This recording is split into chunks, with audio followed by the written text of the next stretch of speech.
Speaker గారు బాంబులు పేలుస్తున్నారు పులివెందుల్లో బైపోలని. అంటే సార్ ఇక్కడ రఘురామకృష్ణరాజు గారు ఆంతర్యం ఒకటే. జగన్మోహన్ రెడ్డి గారు మీతో పాటు ఇంకో 10 మంది ఎమ్మెల్యేలని ప్రజలు గెలిపించారు. టోటల్గా మీరు 11 మంది ఎమ్మెల్యేలు ఉన్నారు ఈ ఆంధ్రప్రదేశ్ రాష్ట్రంలో. కాబట్టి అసెంబ్లీ సమావేశాలు నిర్వహించేటప్పుడు ఒక బాధ్యత గల శాసనసభ్యులుగా మీరు అసెంబ్లీకి రండి సార్.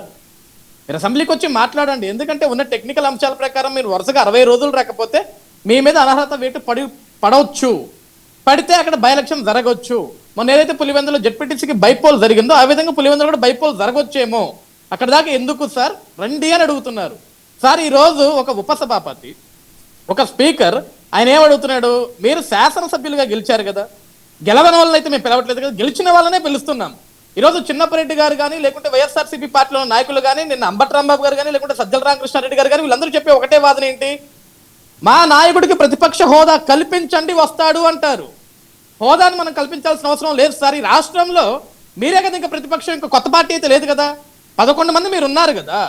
ఈరోజు మీరు అసెంబ్లీకి వచ్చి మాట్లాడితే కదా ప్రజలకి నిజంగా ఇప్పుడు మీరు అసెంబ్లీలోకి అడుగు పెట్టారనుకోండి సార్, నీకు నిజంగా మైక్ కట్ చేస్తేనో లేకుంటే నేను అవమానం చేస్తేనో నేను అవమానిస్తేనో లేకుంటే నీ మీద ఇంకేమన్నా దాడి ఏమన్నా చేస్తేనో అది ప్రజలు మొత్తం చూస్తుంటారు కదా ఆంధ్రప్రదేశ్ రాష్ట్రంలో. అప్పుడు కూటమి ప్రభుత్వానికే కదా డ్యామేజ్ జరిగేది. మీరు ఆ దిశగా ఆలోచించకుండా అసెంబ్లీకి రాకపోతే ఎట్లా? ఈరోజు మీరు మాకు ప్రతిపక్ష హోదా ఇస్తేనే అసెంబ్లీకి వస్తామన్నప్పుడు అసలు అసెంబ్లీకి రాని ఆ ఎమ్మెల్యే పదవి మీకు అనవసరం కదా, రాజీనామాలు చేసేయండి, వదిలేయండి, మీకు అనవసరం. సార్ ఈరోజు ఎమ్మెల్యే జీతం అయితే తీసుకుంటారు ఈ 11 మంది ఎమ్మెల్యేలకు వచ్చి అలవెన్స్లు అయితే తీసుకుంటున్నారు కదా. గవర్నమెంట్ ఒక శాసనసభ్యుడికి ఏదైతే అలవెన్స్లు ఇస్తుందో ఏదైతే జీతం ఇస్తుందో ఏదైతే వాళ్ళకు లబ్ధి చేకూరుస్తో అవన్నీ అనుభవిస్తున్నారు కదా. మరి అసెంబ్లీకి రాని మీరు, అసెంబ్లీకి వచ్చి ప్రజా సమస్యల గురించి మాట్లాడని మీరు ఇవన్నీ ఎట్లా అనుభవిస్తున్నారు, ఇవన్నీ ఎట్లా తీసుకుంటున్నారు? కనీసం ఆలోచన ఉండాలి కదా.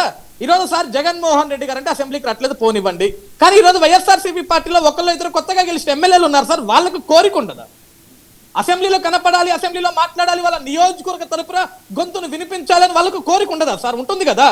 ఈరోజు జగన్మోహన్ రెడ్డి గారు కానీ లేకుంటే పార్టీలోని వ్యక్తులు కానీ ఏమంటారు, ఆంధ్రప్రదేశ్ రాష్ట్రంలో అరాచకాలు జరిగిపోతున్నాయి, అవినీతి పేటరేగిపోతుంది, పెరిగిపోతుంది, దాడులు జరుగుతున్నాయని మాట్లాడుతున్నారు.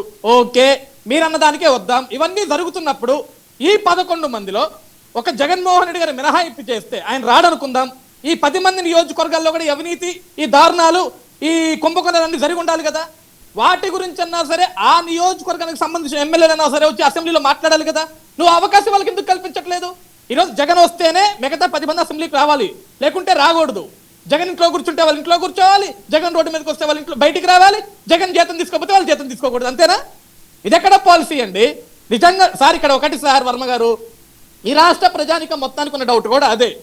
జగన్ గెలిపించారు, పులివెందుల ప్రజలు జగన్ గెలిపించారు, అదేవిధంగా ఇంతపటి ఇంకో 10 మంది ఎమ్మెల్యేలు గెలిపించారు. వీళ్ళు అసలు అసెంబ్లీకి ఎందుకు పోరు? అంటే మీకు హోదా కల్పిస్తే పోతారు, సమయం కేటాయిస్తే పోతారు.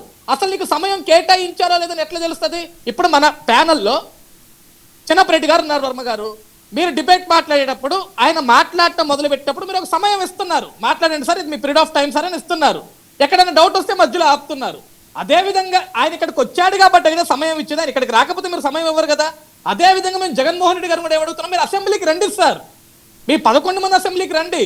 అక్కడ నిజంగా మీకు సమయం ఇవ్వకపోతే మీరు రాష్ట్రంలో జరుగుతున్న మీరు ఏదైతే అరాచకాలు అంటున్నారో, దారుణాలు అంటున్నారో, దోపిడీలు అంటున్నారో, దొంగతనాలు అంటున్నారో, కుంభకోణాలు అంటున్నారో, వీటన్నిటి గురించి మీరు చర్చించేదానికి అక్కడ మీకు అడ్డుపడిన రోజు అసెంబ్లీ బయటకు వచ్చి మీడియా పాయింట్ దగ్గరకు వచ్చి ఇది నేను మొదటి నుంచి మొత్తుకుంటుంది ఇదే, నేను ప్రజల తరపున ప్రతిపక్ష నాయకుడిగా గొంతెత్తడానికి వస్తే నాకు అసెంబ్లీలో అవకాశం ఇవ్వట్లేదు, నన్ను అవమానిస్తున్నారు, అందుకే నేను తాడేపల్లి ఇంట్లోకి వచ్చిన ప్రెస్ మీట్ పెడతా అని అది నువ్వు అసెంబ్లీ దగ్గర, అసెంబ్లీ గేట్ దగ్గర, మీడియా పాయింట్ దగ్గర చెప్తే అది ఆ రోజు ప్రజలకు అర్థమవుద్ది.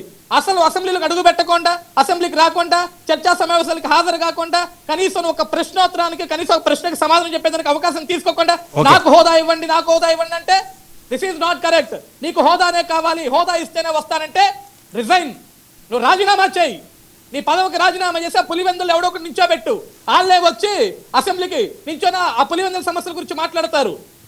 నీకు అసలు అసెంబ్లీకి రావడం ఇష్టం లేకపోతే నువ్వు అన్ఫిట్ ఫర్ పాలిటిక్స్, రిజిగ్నేషన్ చేసేసిన ఎమ్మెల్యే పదవికి.